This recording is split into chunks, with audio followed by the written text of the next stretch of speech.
கேட்டியும் யார் போட்டாது? தூய்மை பணியாளர்களுக்கு சோறு கொடுக்கணும், அதே குப்பை வண்டியில எடுத்துட்டு வரீங்க. அப்ப வந்து நீங்க பயணிகளோடைய நலம் விரும்பிகளா இதை கட்டணும்னு நினைக்கிறீங்களா? என்ன பர்பஸ் அதை யோசிச்சு பாருங்க. அரசு பேருந்தில் செல்லக்கூடிய பயணிகள் அவங்க குழு குழுன்னு உட்காந்துருந்தா எனக்கு மகிழ்ச்சி தான். ஆனால் உங்களோட நோக்கம் அதுவா?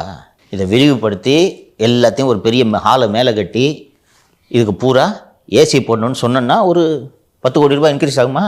அதில் 30% ஒரு மாசத்துக்கு அப்புறம் அது ஒர்க் பண்ணுதா? மெயின்டெனன்ஸ் கூட Who bothers?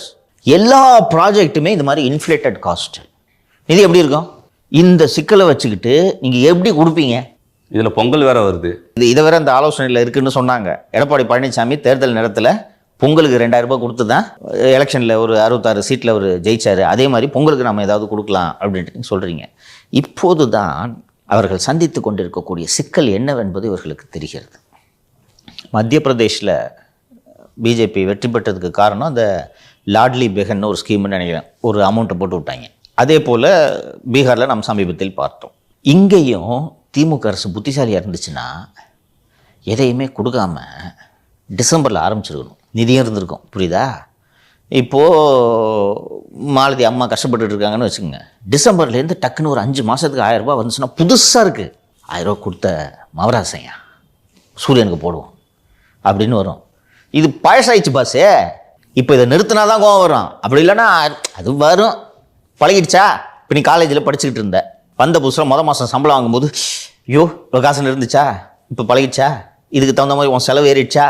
இப்போ நீ இதை ரொம்ப பெருசாக நினைப்பியா? ஃபஸ்ட்டு மாதம் சம்பளம் வாங்கும்போது இருந்த ஃபீலிங் இப்போ உனக்கு இருக்குதா?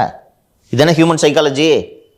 இப்போ 2.5 வருஷமாக வாங்கிட்டு இருக்கிறாங்க. இப்போ எதுக்காக உன்னை நினைவு கூறணும்? இப்போ புதுசாக ஏதாவது பண்ணணும். பொங்கலுக்கு ஒரு 3000 ரூபா போடலான்ட்டு வச்சுக்க, துட்டுங்க இருக்குது.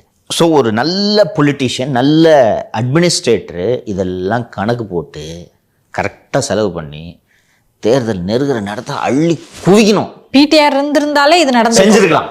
எடப்பாடி பண்ணாரா இல்லையா? கோவிடில் கொடுத்தாரா? கார்டுக்கு 2000 ரூபா போட்டாரா? அதுவும் சார் அவங்க இருக்கும்போதெல்லாம் கோவிடு எத்தனை வருஷம் முடக்கி போட்டுச்சு. அவர் இது உண்மையிலே அதை நம்ம யாரும் அப்ரிஷியேட் பண்ணுறது இல்லைப்பா. நிர்வாகத்துக்கு புதுசு ஒரு சரியா கொஞ்சம் யோசிச்சு பாரு. அரசாங்கத்துக்கு எந்த வருவாயும் இல்லை, வெறும் செலவு. கூடுதல் மருத்துவர்கள், கூடுதல் செவிலியர்கள், மருத்துவமனைகள் அனுமதிக்கப்பட்டவர்களுக்கு உணவு, புதிய மருந்துகள், சுத்தமாக வருவாய் கிடையாது. வேலை இல்லை. அவ்வளவு அரசு ஊழியர்களுக்கும் சம்பளம் கொடுக்க வேண்டும். அவன் தான் வேலை செஞ்சுட்டு இருக்கான்.